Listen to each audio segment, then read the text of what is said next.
Hey, party people. I am back from Denver and I have a great haul for you all to check out. I bought a lot of stuff. A lot of stuff. Before I start, just a quick shout out to my Denver homies who showed up to our meetup. It was super fun. I stayed an extra hour just talking shop and then not talking shop because it was just fun. Okay, so thanks for coming out. Thanks for hanging. That was awesome. And I'm probably going to keep doing meetups in the future because they've been going pretty good. All right. Number one, what should I start with? I have so much stuff. Okay, first I'm going to show you these because these are the things I'm most excited about. I bought 5 paintbrushes when I was in Denver. And some of these I bought at Meininger's. Some of these I bought at Guiry's. Those are the 2 stores I went to. They're both great. Go check them out. Anyway, so I bought these 5 paintbrushes. They are all round, size 10, made for watercolor brushes. Okay. Now, I'm deliberately not showing you the handle, the brands, or anything because I'm going to do some paintbrush review, compare, contrast videos. Now, in this batch, one of these is $57. That's right, 57 US dollars. And let me tell you, when I bought it, I hurt. Oh, but I'm like burning with curiosity. Another one of these brushes is $6. So we're going to see which one of these is actually, is the $57 one worth all that money? And is the $6 one really crappy? And then the other ones are like, 15, 23, in between. So yeah, I'm going to start a few videos on paintbrushes. When I was shopping for cheaper art supplies, I did buy, these are Crayolas, so obviously they're going to be super cheap. And these are not, when you get those Crayola watercolor pan sets with 8 or 16 colors, and they always come with this just utter crap thing that they call a paintbrush. These are much better looking than that, as in they look like proper paintbrushes. So I'm hoping that they'll perform a lot better than, that piece of plastic whatnot that comes in those watercolor kits. So I did buy these also to compare with the other brushes. So stay tuned for those videos. As usual, I'm always buying paper. I am going to go more deep dive into papers, cheaper ones, more expensive ones. I think these are kind of in the middle. These are Legion Stonehenge. God, I love this pink color. And this is 300 GSM, 140 pound, 100% cotton, hot press. This is the same, except it's cold press. Usually 100% cotton papers perform much better. Okay. Obviously, it'll be different brand to brand. So that's a good sign of quality. We'll see how that goes. And then when I was in LA earlier this year, I had gone and bought Fluid brand watercolor papers. This brand, Fluid. But the papers I got, they were on the cheaper side for the cheaper art supply series, and they were not 100% cotton. That particular store didn't have the 100% cotton, I don't think, but this store did. Where did I buy these? Meininger's? Yeah, I think so. So these are the same brand, Fluid, and these are also 140 pound. This one is cold press, this one is hot press, but these are both 100% cotton. So I want to do a compare contrast for me and for you to see the difference between cotton papers and non-cotton papers, or not 100% cotton papers. Okay, paper people, they also call it rag. When something is cotton, it's like 100% rag, is also 100% cotton. This is a blender pen for color pencil. Okay. It has a broad tip and a fine tip, and it's an alcohol-based solvent. So if you've seen any of my rendering tutorials where I'm working with color pencil and I bust out the rubbing alcohol with the Q-tips and I blend the color pencil out, okay, I'm hoping that this will do that same cool effect that I really enjoy, but in a tidier, more portable form. Here's hoping. I've never seen this before. And I've never tried this before, obviously, so we'll see. This is for wax-based color pencils. I'm excited. This is a Cretacolor white chalk pencil, and this is both smudgeable and water soluble. And I'm always hunting down a better white pencil. Okay, it's a journey. It's my cross to bear. I don't know. Anyway, so it's my thing. It's my thing. So I bought one of these to test out. I did not even know Tombow made color pencils.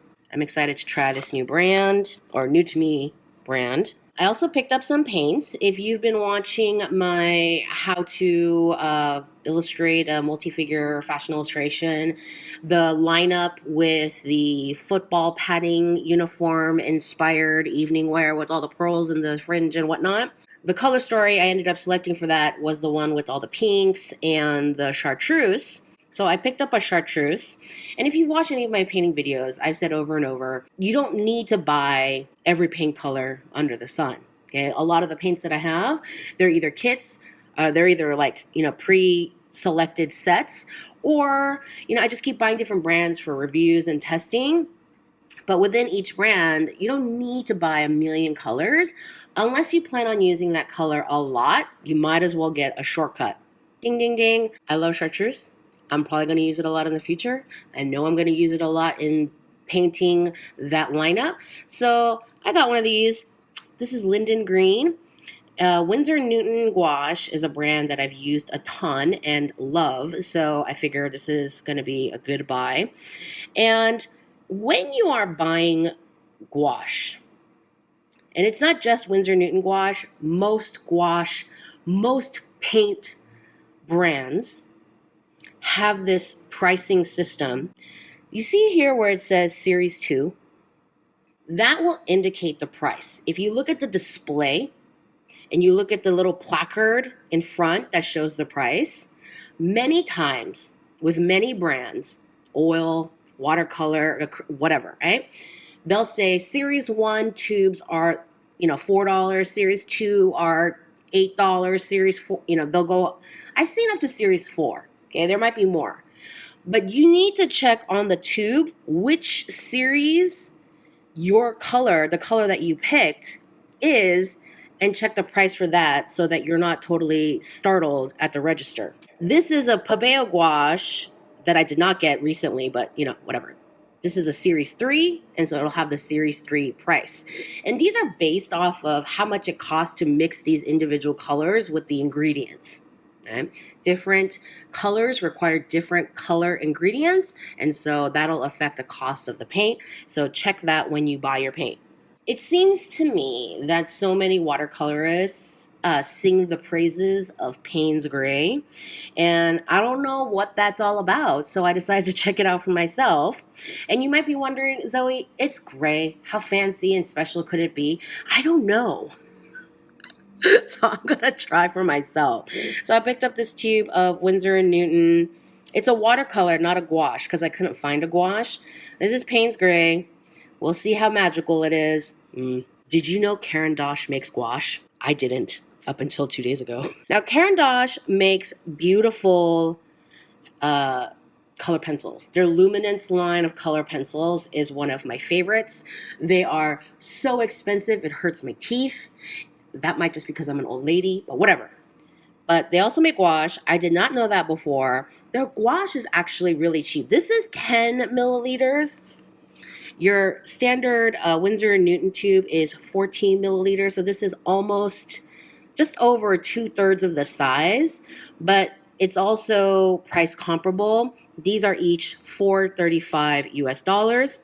And I got the cyan, magenta, yellow, and black starter kit of colors. Let me know if you want a video where I do a color wheel with these and see how these check out. I'm pretty eager to try these out. Just because a brand does one kind of art supply really well doesn't mean they're going to do all the categories really well. So just because Caran d'Ache makes beautiful color pencils, I'm not going to assume that their gouaches are also going to be really great, because the things required to make those two different things, I mean, there's a lot going on in there. So we'll see. But I'm excited to try it.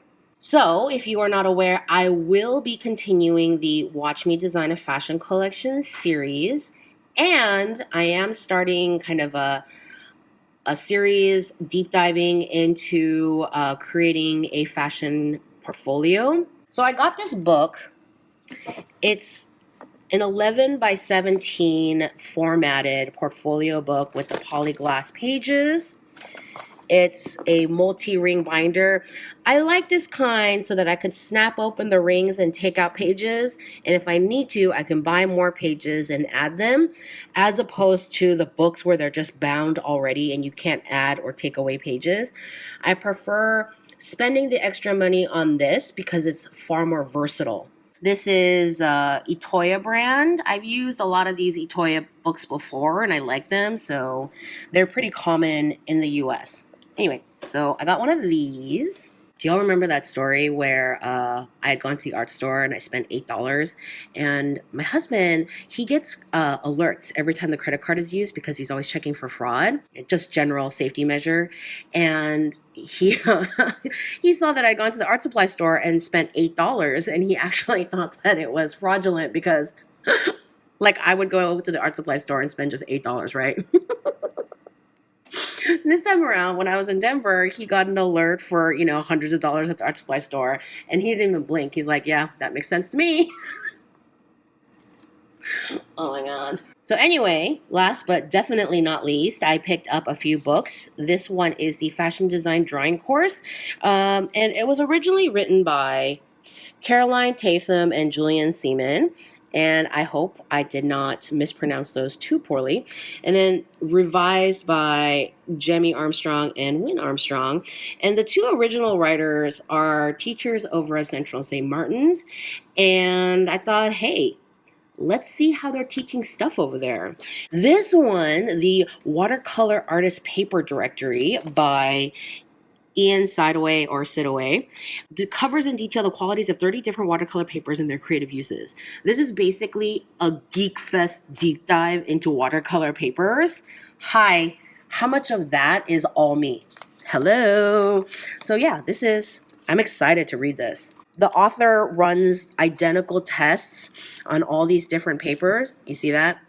All these identical tests, and discusses the differences, and then he does, in the back, you'll see some quick reviews on more unusual papers. I'm so excited to read this one. And then this one, The Art of Expressive Collage, Techniques for Crafting or Creating with Paper and Glue by Crystal Neubauer. And I'm really excited to explore this book because, again, I'm starting that portfolio series and we're going to kind of review mood boards, concept boards, theme boards. All three of those are the same thing, by the way. And so I thought, if I could learn a few more techniques and see how they apply to fashion boards and teach you guys, right? I'm pretty stoked. This book looks very pretty, so I'm very excited to check this one out. Do let me know in the comments if you want book reviews on all of these. Let me know in the comments which of these products you are most eager to see me test out first. Thumbs up this video if you want to keep watching my hauls. I always try to shop for art supplies or books or related stuff when I travel, hoping to, find things that I don't see often in the stores in my general area. But if you guys don't like them, I'm not going to share them. So yeah, let me know. Thumbs up this video if you want more hauls in the future. I have a lot of travel planned for 2018. Yeah, share, subscribe, hit that notification bell when you subscribe, and I will see you in the next video.